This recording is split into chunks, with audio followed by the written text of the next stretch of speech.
Afternoon, everyone, and welcome to week 10, 11, some week in the semester, and our third or fourth week of online teaching, remote teaching. Today we're going to be, and this week we're going to be looking at another line of critiques from of the social contract model of justice, of this Rawlsian liberal model of justice, from the perspective of thinking about structures of injustice. And so today we're looking at two works, excerpts from two books, one by Carole Pateman and one by Charles Mills, on the sexual and racial contracts, respectively. So we're looking at how the social contract model leaves out and perpetuates forms of domination based on racial and gendered lines. So we're going to look at and evaluate their critiques of the social contract, and then try to think about what implications they have for thinking about justice more broadly. So a little bit about our authors for today. Carole Pateman was born in 1940. She was born and got her doctorate in England, and she's currently on the Faculty of Political Science at UCLA, where she's Distinguished Professor Emerita. She was the first female president of the International Political Science Association. She has a large body of scholarship, including her 1970 book, Participation in Democratic Theory, which argues for direct involvement of citizens and democratic participation against kind of elite models of democracy that reduced democratic participation to competitive elections. In 1985, she wrote the book, The Problem of Political Obligation, that critiques liberal theory and social contract theory from the perspective that contract necessitates political obedience, and argues that rather than viewing consent as the ground of political authority and obedience, it should be grounded on robust participatory democracy. In 1989, she published The Disorder of Women, a series of essays arguing for the necessity of feminist perspective in political theory, critiquing the abstract individualism that permeates liberal thought. And then the work that you read next, the first chapter of The Sexual Contract, was published in 1988. So it's kind of like a companion piece to The Disorder of Women. So you can see her entire body of work is around different ways of thinking about what's left out of liberal theory's model of political authority and obligation. Charles Mills is a Jamaican-born philosopher who did his doctorate at the University of Toronto. He's held professorships at the University of Oklahoma, University of Illinois, Chicago, Northwestern, and now he's at the CUNY Graduate Institute. He has published work on political theories of class, gender, and race, and he argues throughout his work that mainstream political philosophy is premised on abstractions that neglect the role of class, gender, and race in thinking about justice and rights. And his 2003 book, From Class to Race, offered a critique of Marxist political theory for its ignorance of race and the intersection with class, and argued that the critique of domination must be supplemented with the tools of critical race theory. In 2005, he published a famous article called Ideal Theory as Ideology, and argued that Rawlsian ideal theories try to reconstruct theories of justice from idealized situations, end up idealizing a particular model of human beings and a particular model of political engagement as universal, that excludes people who don't fit that model. In a more recent book, 2017's Black Rights, White Wrongs, argued that racism isn't simply a blind spot for liberalism. It's not that liberal theories ignored race, but that racism and white supremacy are constitutive of liberal political thought, that you can't get the type of liberal political theory that we have from Locke, from John Stuart Mill, from Immanuel Kant, without a racial hierarchy. And that's an argument that he starts making in the book, The Racial Contract. So these two thinkers, Pateman and Mills, contribute to the kind of trajectory of political theory after Rawls publishes A Theory of Justice.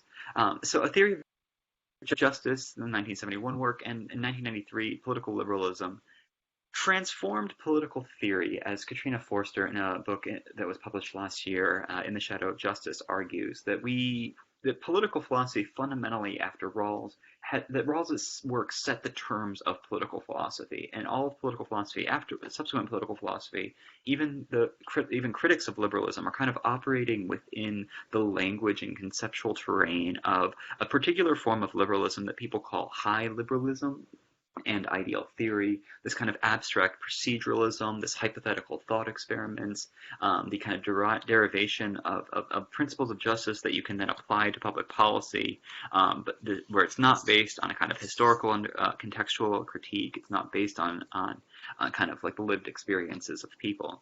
And there's been a series of critiques of this move in political theory since Rawls. Marxists argued that Rawls was too liberal and not egalitarian enough. People like G.A. Cohen.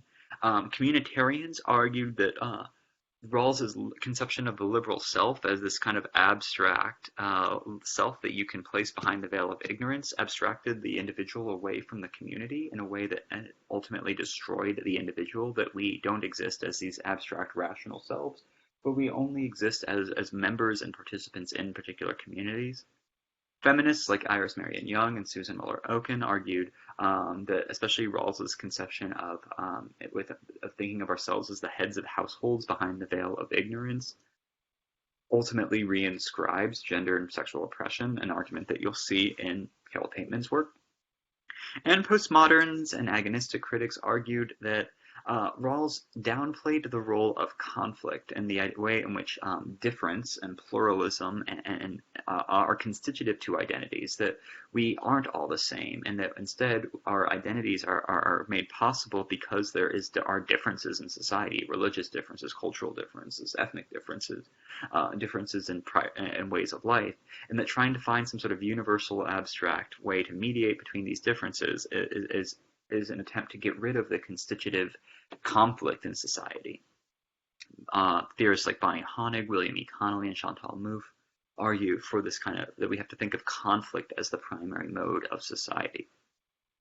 So we're going to look into how Pateman and Mills take up some of these critiques of Rawls and of social contract theory in just a second. But if you need to take a quick break, if you need to pause this video, we're going to turn to Carole Pateman's argument in just a second.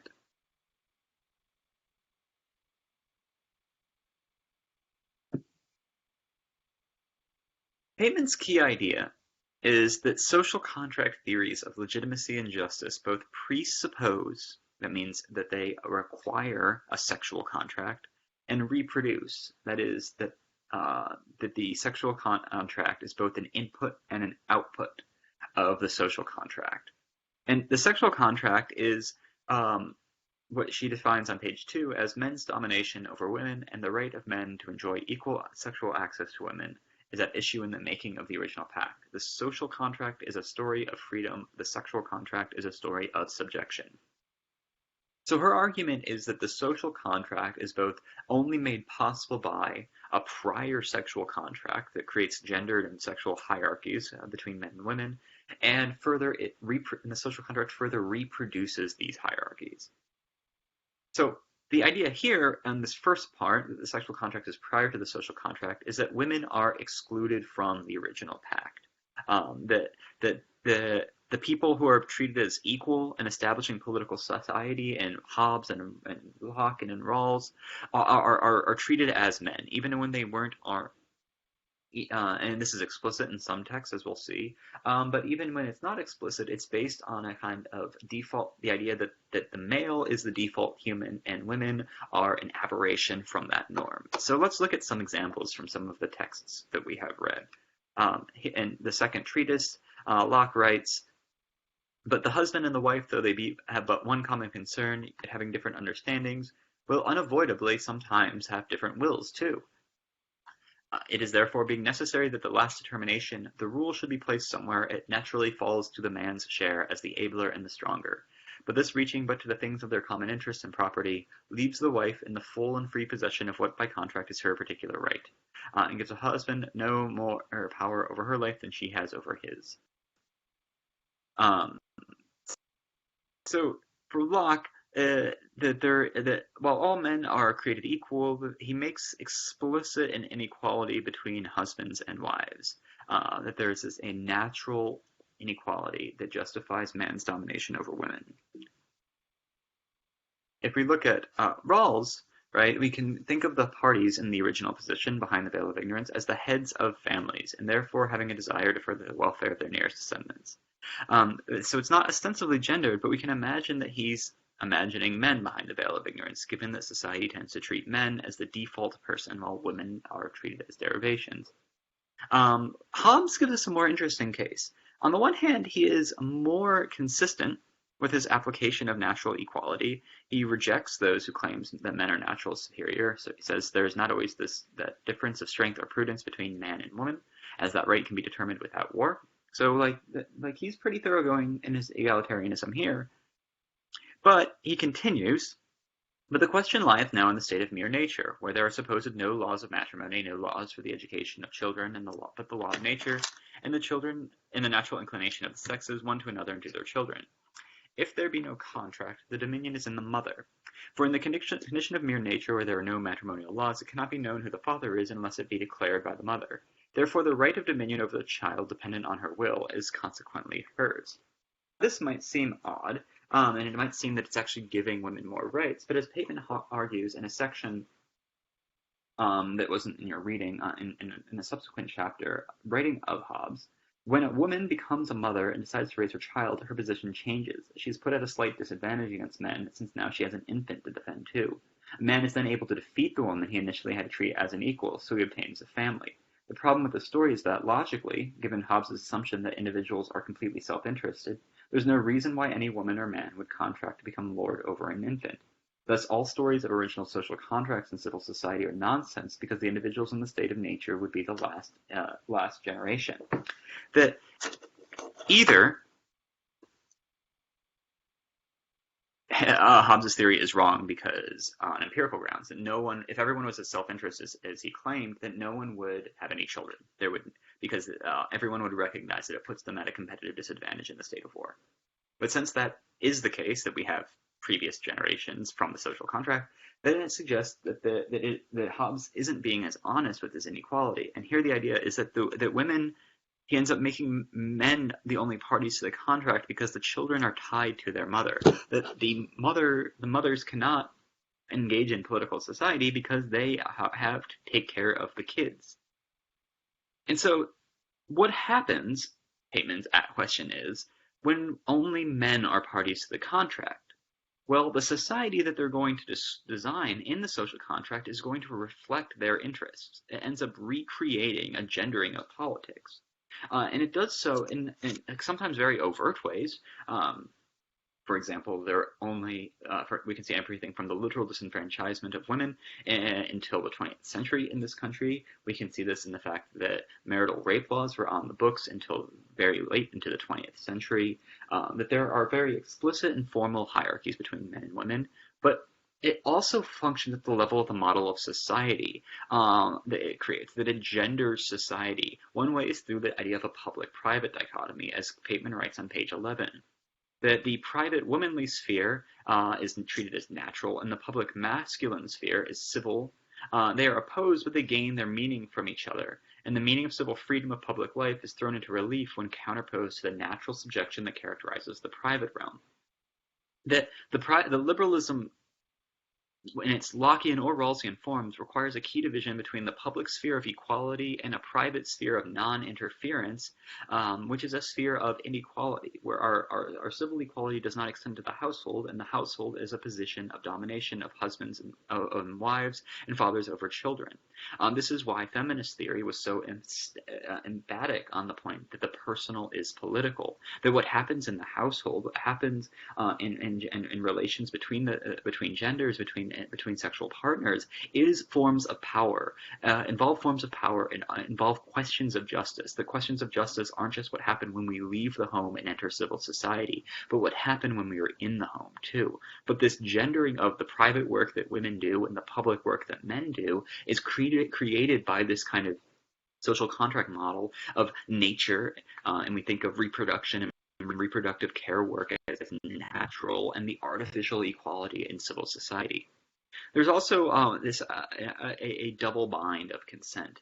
That this social contract model in which all hierarchies are created through a social contract means that either subjugation between men and women is natural, in which case there's no need to include women in the contract because women aren't actually included don't have the rational capacities to engage in the deliberation necessary to enter into civil society. Or if it is not natural, then the subjugation, as Locke and Hobbes and Kant and Rawls all assume, that if they are naturally equal, then if the existing society is legitimate, then it must be consented to. Therefore, women are either naturally subordinate or they've consented into their subordination. And either way, based on the social contract model, gender hierarchies are legitimate. And Pateman is critical on page 15 of the reading on this idea of viewing society as contracts all the way down. That we tend to think of contracts as entered into freely, and therefore that any outcome they produce is just. But not all contracts are actually freely entered into. We can think of the marriage contract, as she writes, that for many people and for large periods of society, the lack of political and economic opportunities for women meant that the marriage contract was not something freely consented into. Similarly, the employment contract. If you need your job in order to feed yourself and your family, and to pay your rent, and to afford to pay your medical bills, that is not a consensual contract. You are not consenting to take this job. That the power is in the hands of the employer when you need that job to survive. That is not a position of equality. And so are these outcomes actually just if they're entered into by a contract? Finally, Pateman argues that this liberal model of society is based on this abstract individualism, that Hobbes and Locke and Rawls aren't talking about real people in the state of nature or the original position. They're always talking about hypothetical people.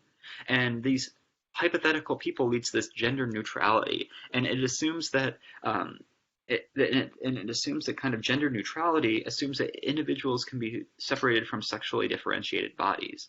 And she continues on page 17 to argue that patriarchy is best confronted by endeavoring to render sexual difference politically irrelevant, is to accept the view that the civil public realm and the individual are uncontaminated by patriarchal subordination.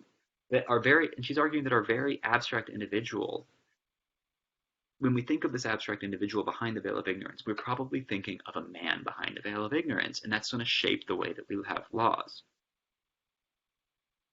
So for Pateman, right, we have this idea that the social contract both relies upon a prior sexual contract and recreates a gender division of labor and a division of society. Now, in a second, we're going to talk about a similar logic at work in Mill's racial contract, but if you need to pause this lecture and take a break, now would be a good time to do so.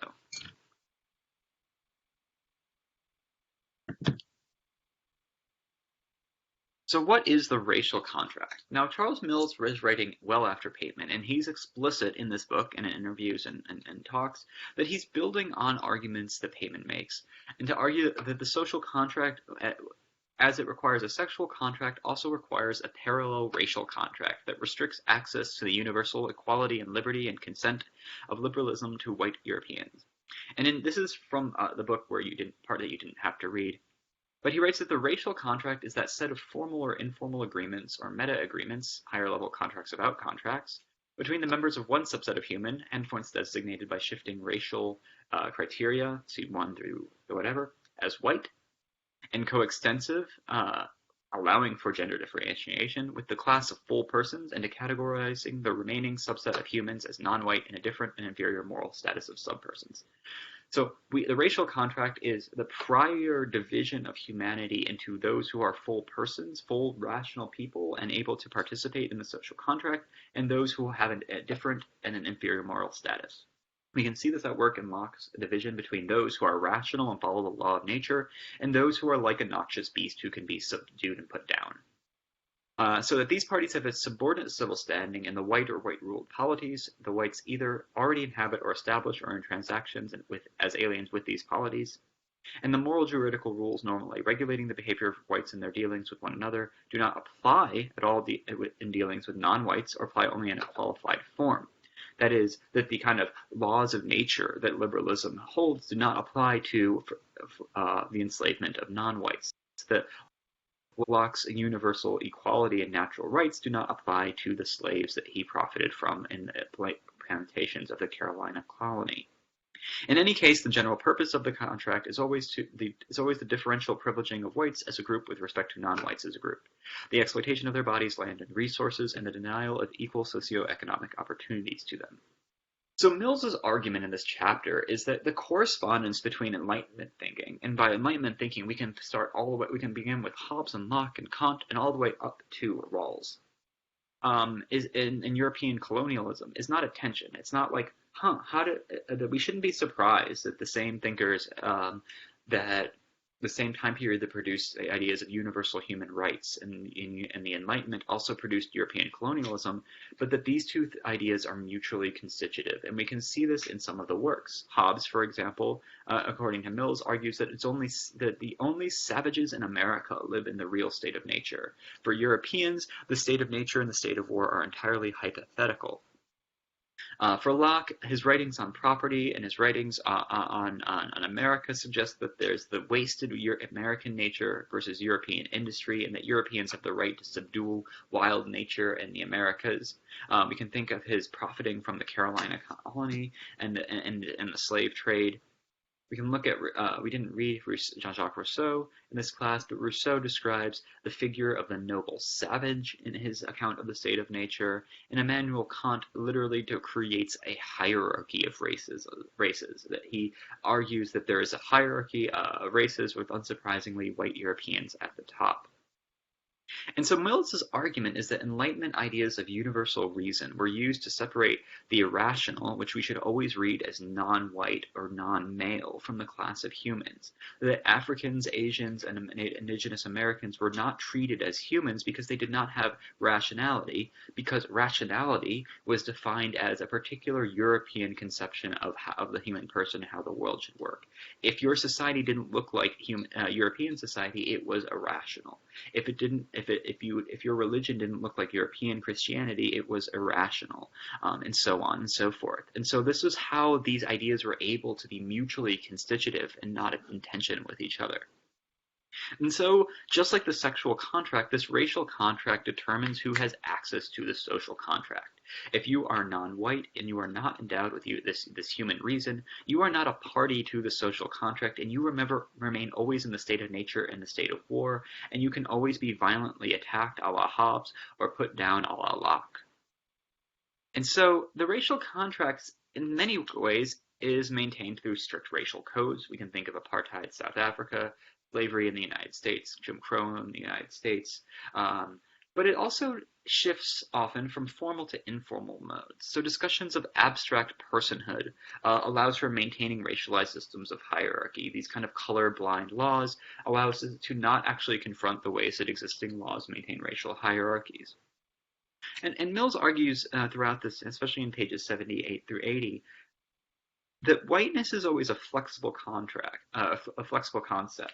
That at one point, whiteness only was applied to Northern and Western Europeans, but in order to it always allows for a broadening conception of whiteness as long as there is always an outside. That Southern Europeans can be made, Italians, Greeks, Spaniards can be made Europeans, but Hispanics can be made white, but Hispanics are often coded as not white. That you can think of how Jewish people become coded as white despite being coded as non-white in previous kind of racial eras, but is always working to exclude certain racial identities.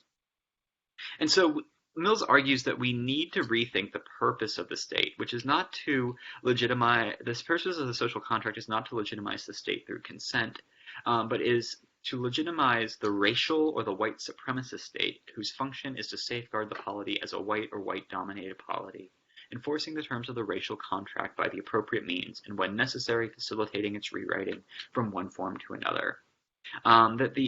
We shouldn't think of the state as something that all parties mutually consent to, but the state as a tool of power, of white supremacist power, to maintain the racial contract.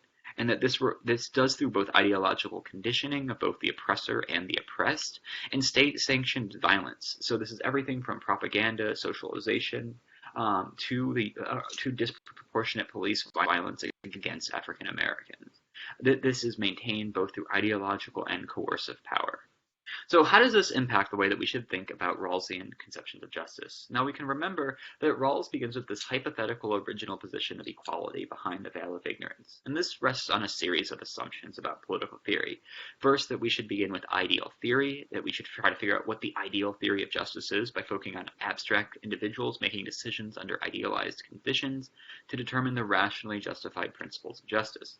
Identity markers for Rawls, right, our race, gender, class, are considered accidents of birth and must be excluded from any conception of justice. And they wouldn't influence how anyone would reason about justice. Their ideas about freedom, rationality, and equality are universalized, that everyone, as all moral persons, share them, and that the focus of justice should be on how society distributes its benefits and burdens of social cooperation, not the general social structures themselves. Now, Pateman and Mills make the arguments that prior to entering this original position of equality, there has to be a prior sexual and a prior racial contract, and that these procedures and these assumptions are made by these prior sexual contracts and prior racial contracts, that these assumptions themselves, that these are shaped by these assumptions, that our ideal theories idealize the perspective of white men, that identities are morally arbitrary for white men for whom their identity markers do not become markers of domination and subjugation, but markers of privilege that can be taken off. That freedom, rationality, and equality are always conceived in a particular masculine form of rationality, equality between men in terms of their access to women, and the freedom of an idealized single man.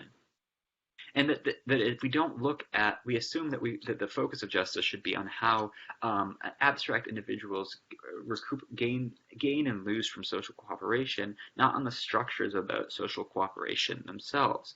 And so from Pateman and Mill's perspective, what Rawls and Hobbes and Locke, these liberal theories of justice, what they end up creating are racial engendered hierarchies within just liberal societies. That even if we created a society that met all of the standards of Rawls' two principles of justice, that we would still recreate racial engendered hierarchies, because if you put these racial engendered hierarchies into this, if we think of it like a machine, if you have racial engendered hierarchies as the input, these procedures are going to neutralize these. We're not going to be able to see them. They're just going to be pushed out in the output, but labeled as just. So next class, we're going to look at a different structure of injustice, looking at Karl Marx and Friedrich Engels, the Manifesto of the Communist Party. And why does Marx contend that capitalism is an unjust social structure? And how does Marx's critique interact with Rawls's conception of justice? So that's what you should be thinking about as you read the Communist Manifesto. Now, for your discussion threads for this evening, you have two options. You can either think about what implications Pateman and Mill's arguments have for theories of justice and social justice activism.